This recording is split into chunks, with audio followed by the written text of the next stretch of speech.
I'm putting up a little video just on starting chickens, and I've got several requests for this. So anyway, the very first thing I would suggest doing is doing what I'm doing right now, which is go and pick them up if you can.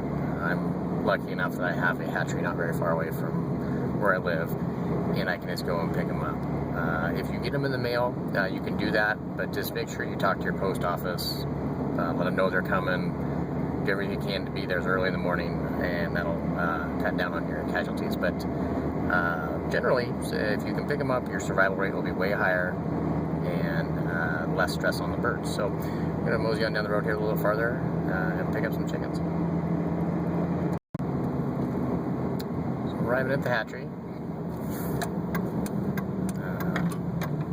This one, like I said, it's a kind of a local one. It's Jinx. It's here in Oregon. They do airship too, so if you're not around, but I've been very, very happy with their birds. So I've got 150 on pickup today, and we'll go see how they look. Get them all picked up, pick up these little crates. Usually you can get up to about 100 per crate. And these, if you get them in the mail, the crates will come out made of cardboard and have holes in them. Same kind of idea though. And then as soon as you get them to some food and water, the better it is. We got them home, and just got some chips out for them. Each of the chickens we'll take out one at a time, and what we're basically doing is we dip each chicken in the water. Just lets them, one gets a little bit of moisture in their mouth, and then we set them from the feeder. You can see out there on the food and in the water, you put in marbles. You see like that one right away just pecking at it because it doesn't know what it's at, and they find the food. So if you just dump them all out there, you know, most of them will find it, but you know, this is just one way to ensure that you minimize any additional losses. So we'll get all of these out in there, and since this is summertime, these ones will be, I don't know, maybe a week in here, and then be heading out. In the spring, I have them here almost for 3 weeks just because it was so much colder. But I'll give you a little shot of them once I get them all out. Okay, they are in there, and all seem to be pretty active and doing their thing. You know, I'll kind of check back here. I'm going to just show these for the kind of the first week and a couple signs to look for if you're having issues. But as far as getting them home and set up, they're looking good. So it's been a couple hours. They're all kind of mellowed out. Seem to have found the food and water. The only thing that you normally need to also is a light.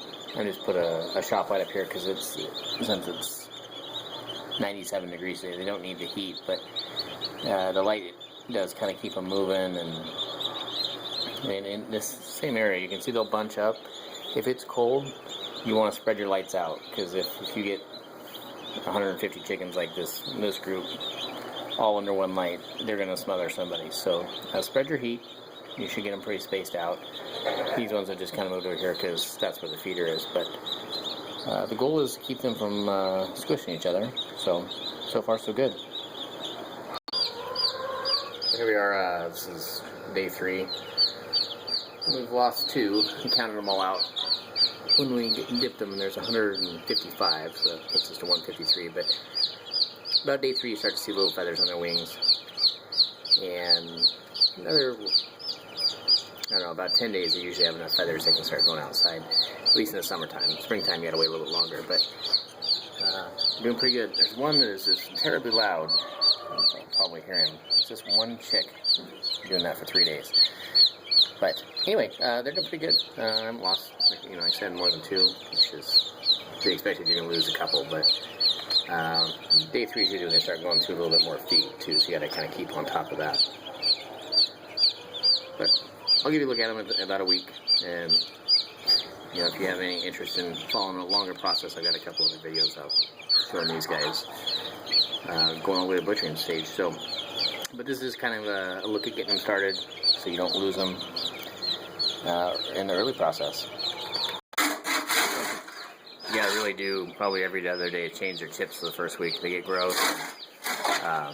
It's one more step in keeping them all alive. So they don't like it too much, but I'm sure they appreciate having somewhere clean to lay down. So get them all cleaned up today. On the feed, I use medicated Start and Grow, a bunch of different brands of it, but there's a lot of discussion whether you should use this for meat birds or not. I don't use it for very long in their life cycle, but what I have found, especially in the first week to 10 days, your death ratio is considerably better if you do use a little bit of medicated feed. They make the same product without the medication, so if, I know people are opinionated on it and do it however you want, but on a batch like this, I'll lose a couple chickens instead of 20%. So kind of your own choice, but this is basically how I do it. So we're about a week out from getting these guys home. Now, one thing you want to kind of do is just kind of check their butts. You can do it just by watching them, but if they get their butt clogged up, it'll kill them pretty quick. But pretty much everybody's doing okay. I think we've lost about a half dozen of them, which is about what I thought we would. But here in a couple days, they're going outside. So anyway, hopefully this helps you if you're thinking about starting these guys. Give you a couple tips so you don't have too many casualties. But it's also pretty amazing to think that these guys, and I guess, I don't know what it is, 5.5 weeks will be ready to butcher. But off and going, and they're going outside. As always, thanks for watching. Have a good one.